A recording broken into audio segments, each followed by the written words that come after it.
Kia ora everyone, welcome back to my channel. My name's Renee. I like to read books and then talk about them on the internet.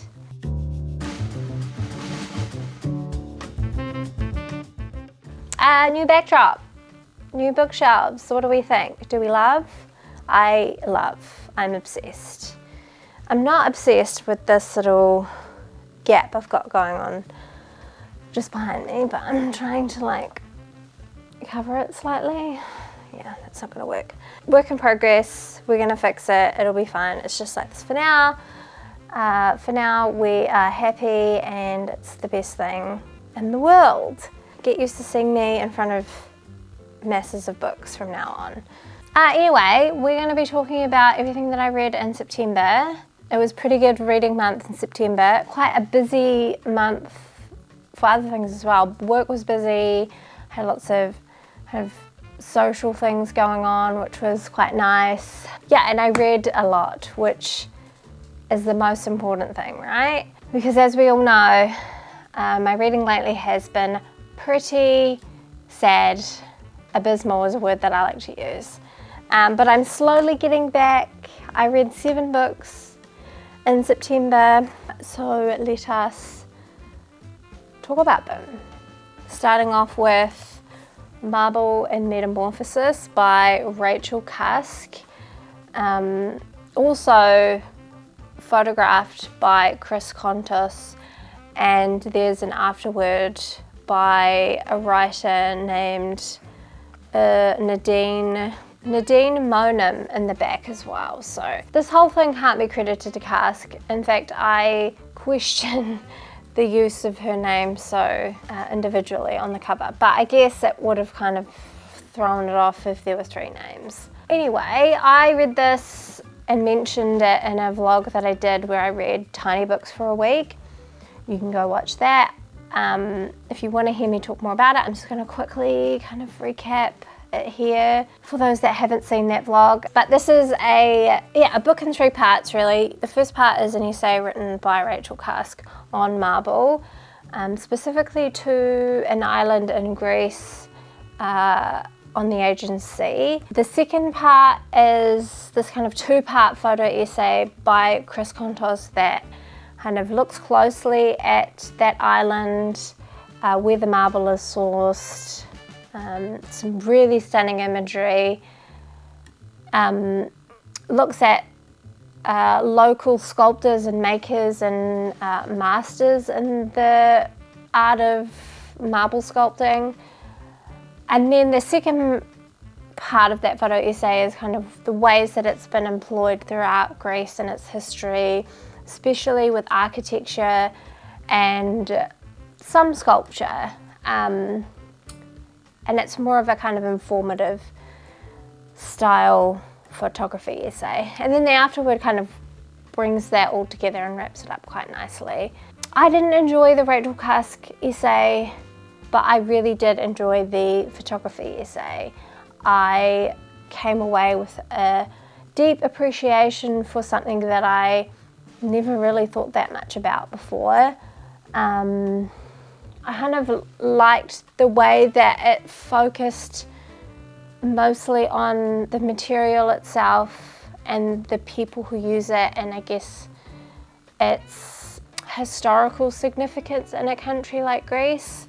Part of the reason why I didn't enjoy Rachel Cusk's essay was because it didn't feel like she had a deep understanding of that. It felt like an outsider writing about something that she is observing, which I think is Cusk's non-fiction writing in many ways, but it was very evident in this very short essay that there was no kind of like heart to her writing in this. It just felt a bit lackluster for me, but the other parts made up for it. Written by people I'm assuming have kind of more knowledge or were willing to kind of pay homage to people and the histories of this material to make it, to carry it, to make it feel like it was being represented in a honourable and like correct way. Next I've read Sweet Days of Discipline by Fleur Jaeggy. This was another book that I read as a part of that tiny week of reading books. Tiny week, week of reading tiny book vlog. Again, you can go watch me talk a little bit about this. This was weird. I found this one a lot harder than I thought I was going to. I was kind of confused by this one a lot. We have this main protagonist who is a woman looking back on her years as a girl at a Swiss boarding school. And as she's remembering, she's kind of speaking and remembering as though she's there in that time, so we're really being transported to this kind of young girl and her coming of age story, I guess. During that time, she's kind of talking about the ways in which the school kind of cares for them or doesn't. Thing that this book is highlighting is the lack of care that these girls receive at this boarding school. We also get a really kind of obsessive relationship that this main character has towards one of the other students. A lot of that part kind of reminded me of My Brilliant Friend, the first novel in particular, and that relationship that Leela and Eleanor have together, and how obsessive it is. But this was kind of like more gay and queer and had a queer kind of longing to it. The part that I struggled with this one is that the main character in the novel starts off, to me, what felt like quite strong. She seemed to have this personality, this kind of witty, dark humour that I was like, oh, this is going to be really good. But slowly throughout the novel, that starts to disappear, and we end up with this kind of shell of a character who doesn't really offer much or deliver the story in a compelling way. It's an interesting choice that I would have thought maybe would have been more considered. I don't really understand the idea of a main character with no personality as like a narrative choice, because what does the reader then have to kind of like latch on to when not much is happening? Like, we are inside this character's head and a lot of it is just quite dull and lifeless. I do still wonder if that was the point because of the way that it ended. Like, even if I can understand that that was the reason behind this character kind of losing herself and losing her personality or losing that of herself, I still don't think that was a good choice, and I did not enjoy this. I'd love to talk about it in the comments though, if anyone has any differing opinions or thoughts about this one. Okay, next I read Fates and Furies by Lauren Groff. I read this as a buddy read with my friend Sophie, and we had both been really looking forward to reading this book. I enjoyed reading this book.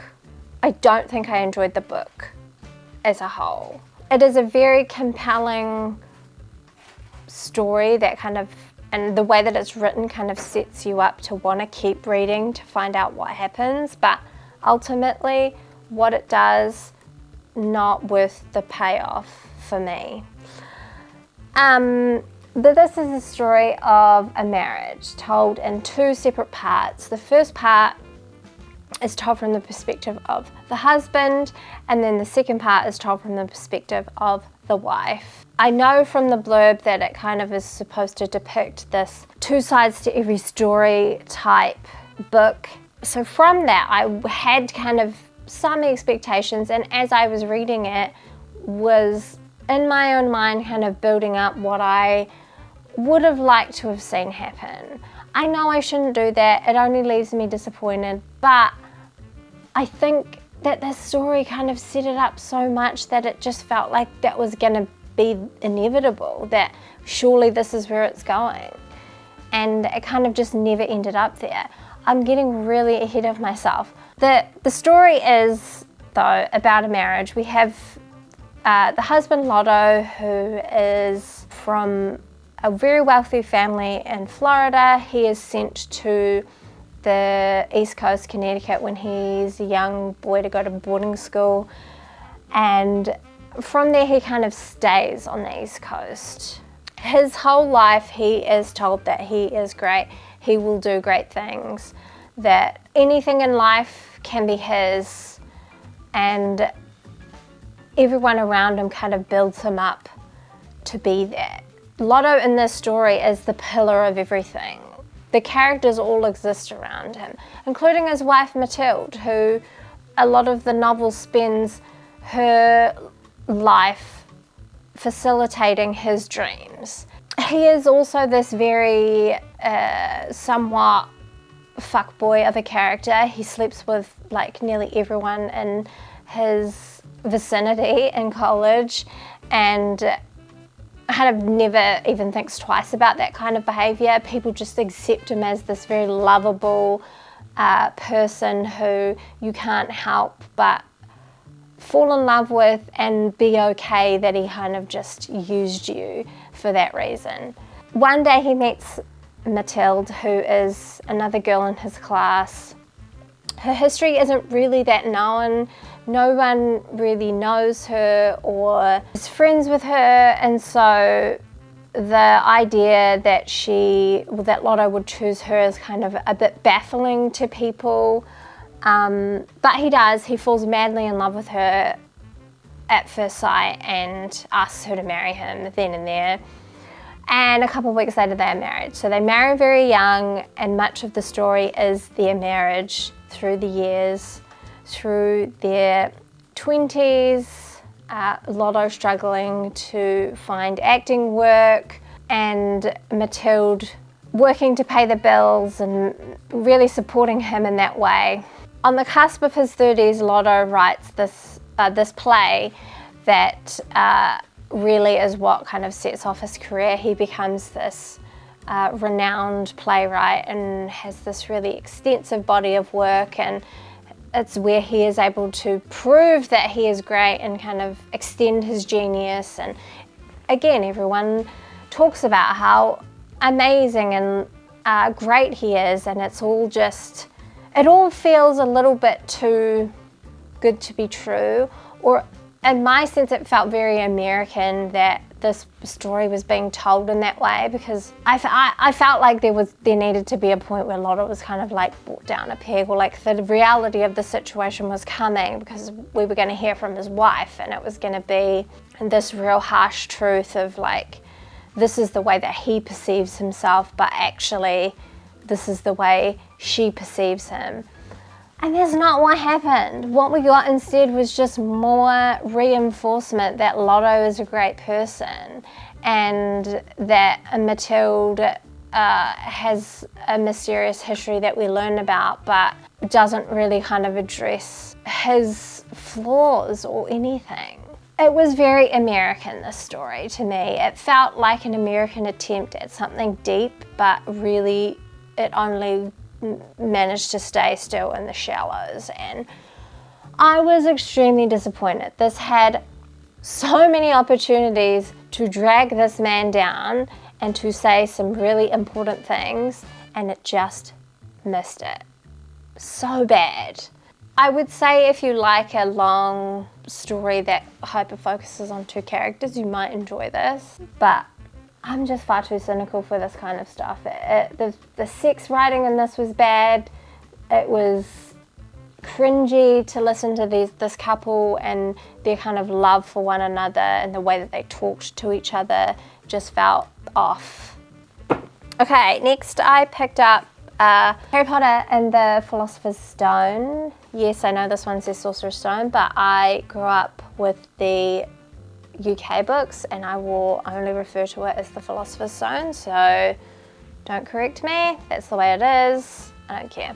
I haven't read these books since I was 11, since I first read them, and I was feeling nostalgic, so I bought myself a secondhand copy on Trade Me, and I loved it. I loved rereading it again. It was great to be able to still kind of tap into that feeling of wonder that I remember so vividly reading these as a kid. These books are attached to a lot of really fond memories of like childhood and reading for me. Yeah, it was just nice to kind of be able to just read this and still appreciate it even as an adult. I really enjoyed the listening to the audiobook alongside reading it.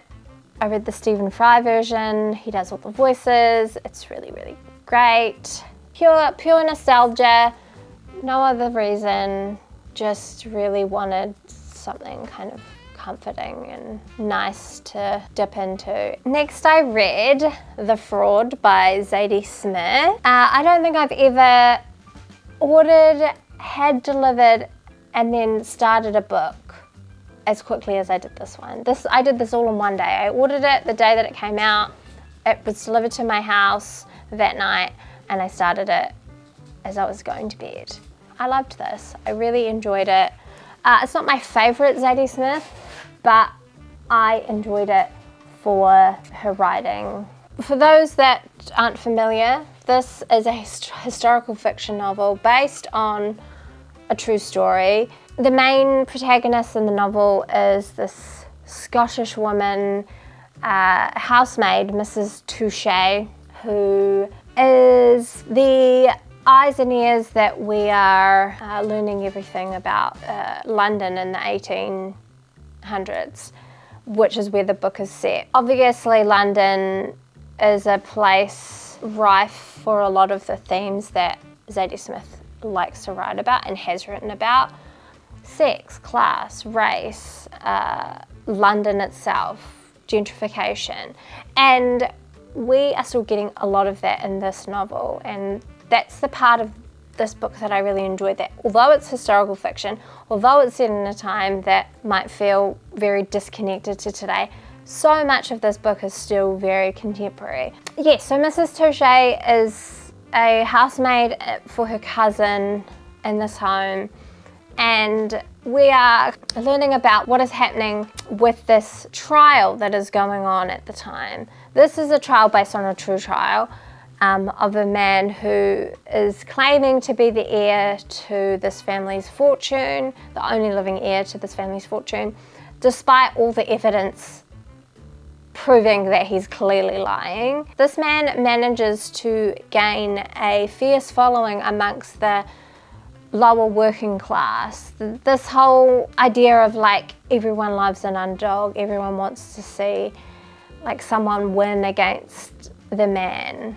is definitely what is kind of driving this man's fan base. It's all quite interesting to kind of step back and look at. Sorry, I just had to turn the light on, but I don't think that's worked. See if... Oh, that's quite bad. Maybe that works. Does that work? Nah. Overhead lighting? Don't know about that. Yeah, I think I'm kind of getting a bit off track with this, but it's great. It's definitely not something I'd recommend starting with for Zadie Smith. Like I've said, White Teeth is a great place to start, and if you enjoy that and you enjoy the kind of brilliance of Zadie Smith's writing, her ability to keep a full scope of a story, her kind of intelligence coming through her writing and her subtle humour, I would say that you would enjoy this. Don't be afraid if you're not a fan of historical fiction. I'm not a fan of historical fiction typically, but I enjoyed this because it's Zadie Smith, and yeah, I was getting really annoyed at seeing everyone with their proofs and their advanced readers copies, so I got it, read it, and now I can talk about it. Next I read Ruin and Other Stories by Emma Hislop. I read this over a long period. It's a collection of short stories written by a Māori writer and Māori New Zealand writer, Emma Hislop. The stories centre around women who are, we're meeting them at points in their life where they are either dealing with something difficult, having to navigate difficult situations, under some kind of threat, having to work through like unknown feelings or like taboo things. It's all about the kind of unspoken fears that women might have, ways in which they need to protect themselves. Make these minor adjustments in interactions in order to keep themselves safe. I can only describe it as like always having to like self-adjust or assess a situation and determine whether or not there is something that we can do to make it better or make it safe or lower that level of, or that sense of something bad is going to happen. This is a very heavy collection. I will admit I did not read every single one of them. I did choose to skip a couple just because I knew that they were going to be a bit kind of close to the bone for me. So yeah, I would kind of say go into this one with a little bit of just like be kind to yourself if you're going into this and think that it might be a bit difficult for you to read, and know that it's fine to just skip some if you need to, because this kind of does touch on some really kind of prickly things. There's no outward descriptions of like violence, but it all has that kind of underpinning feeling of being violated in many subtle ways. Yeah, one of those books that I recommend as many people who can read this, but also am aware that not everyone is going to be able to, so just take that as you will, but I hope you read it. I really enjoyed it. Enjoyed is always an interesting word to use with these kinds of books, because it's like, I enjoyed it. It did make me feel uncomfortable for a lot of it. It felt like an important book that I don't think I've read in a long time. Okay, lastly, I read The Country Life by Rachel Cusk. Still making my way through Cusk, a little bit behind, but that's okay, we're getting there. This was an interesting book, I must say. This is about a young girl named Stella who is living in London when she decides to kind of uproot her life, sell everything and move to the country, where she becomes an au pair for a family and their disabled teenage son.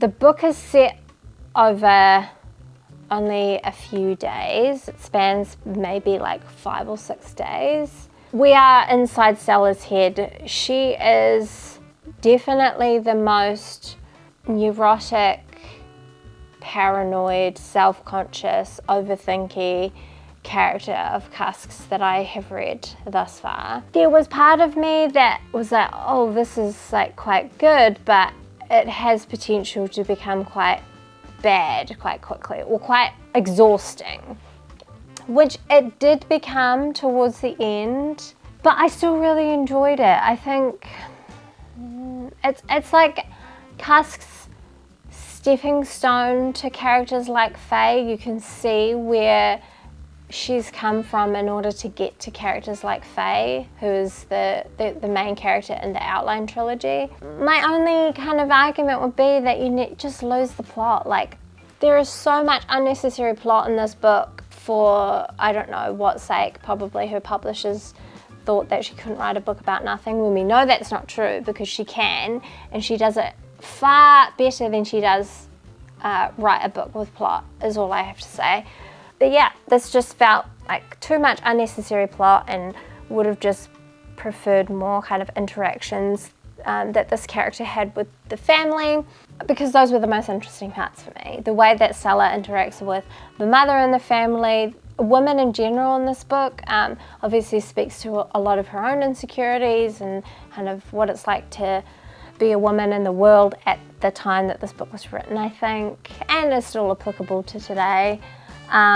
She has this really interesting relationship with the son. He is someone who's very angry with the world and offers a lot of comedic relief to the story and to this very kind of judgmental, often quite tightly buttoned, but wanting to appear as though they're very casual and laid back family. I would have preferred much more character and much less plot in this one. yeah, I'm so interested. Each book that I read of Cusk's is kind of like showing me her progression, and I'm very interested to see what the next one is like.